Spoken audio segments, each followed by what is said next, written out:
We're delighted to have an exhibition today of work by Jacob Sutton. His lovely fresh paintings of farm animals have just been such a joy to everybody coming to look at these and all the people passing by. So Jacob, tell us something about these works. You, I understand, bribed some sheep to sit for you. Exactly. For 3 days in Pembrokeshire, 3 years ago, I decided to paint sheep. And I jumped over fences and went into fields, and they just didn't take to me and ran off to the furthest part of the field that they could get away from Jake. I understand that you worked on the ground, lying in the field, with your raw canvas and 4 or 5 tubes of paint. How is that? It's a novel way. Yeah, frankly, I think it was laziness, but I couldn't be bothered to take an easel with me. I'm not actually sure why I never took an easel, and frankly I didn't need it. So what happened was that the easel's on the ground with, as Anna says, 3 or 4 tubes of paint and white, and off I went. And I was, inches away from the bread where they were feeding, so the paintings do have this strong intimacy of like being right next, the sheep feel right next to you, and that's because they were right next to me. The angle that I was doing was looking up, which explains why most of the paintings in the background is sky and not ground, because I was literally, inches from the ground, looking up. You've given these sheep and the hens and the other animals such characters, because they are. Yeah, I think that's very interesting what you've said, and I think that for me, the way one has tried to capture that is to spend time with them. And tell us about the chickens. Presumably they were very bribable. Yeah.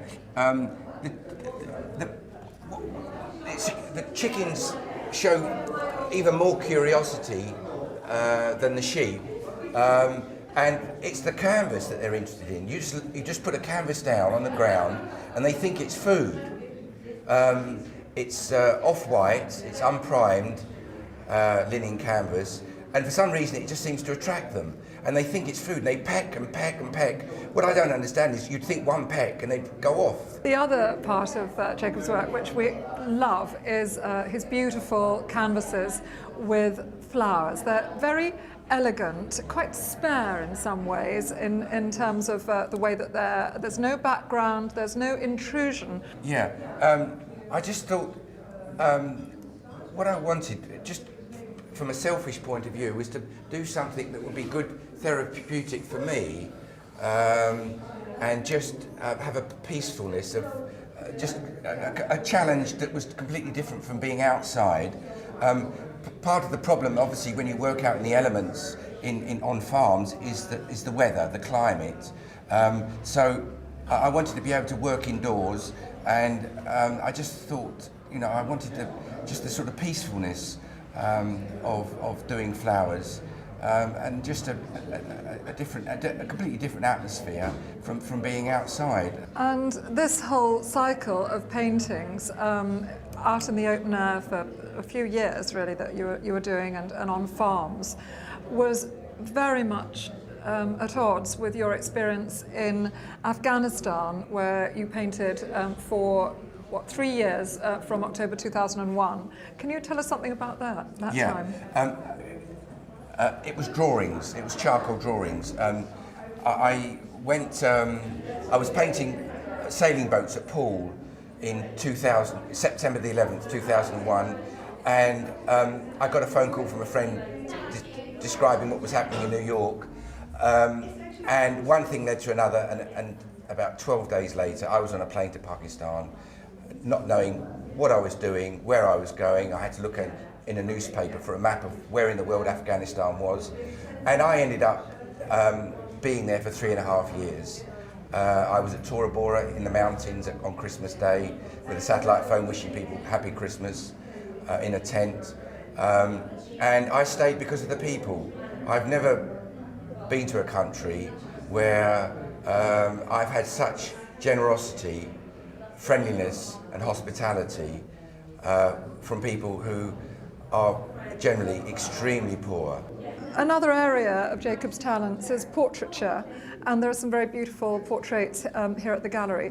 But in addition to this, Jacob is a noted photographer and has spent time, a very long time I understand, with Tony Blair, photographing him around as he travelled around the world. Jake, it's really exciting for me to be here with you tonight because I can remember when I was, well, you and I were both young, and you coming and taking the first ever sort of proper photographs of Tony and me before Tony was even an MP.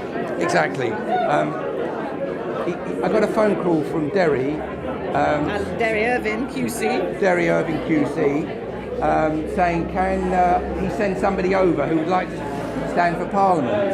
And I was in East Dulwich at the time, on a first floor flat, and this gentleman came along to my living room and I took some photographs using the window light, and I took the pictures and I sent them off to him, and 3 months later a phone call came along and said, I've got in, can you come to Parliament, meet my wife, and take some pictures on the terrace of the House of Commons. And that's exactly what you did, and in fact one of those pictures I think is in my book. And then years later, just before Tony left, of course, you did a whole series of photographs of the last 8 months in number 10 of the Blair government, which was an extraordinary historical record. Exactly. We met on a plane to Turkey. I came upstairs on the 747 and I walked towards Tony, and I can visualise it now, his eyes blinking in trying to recognise, and as I got closer I think he did recognise me, and we had a good chat after 25 years of separation.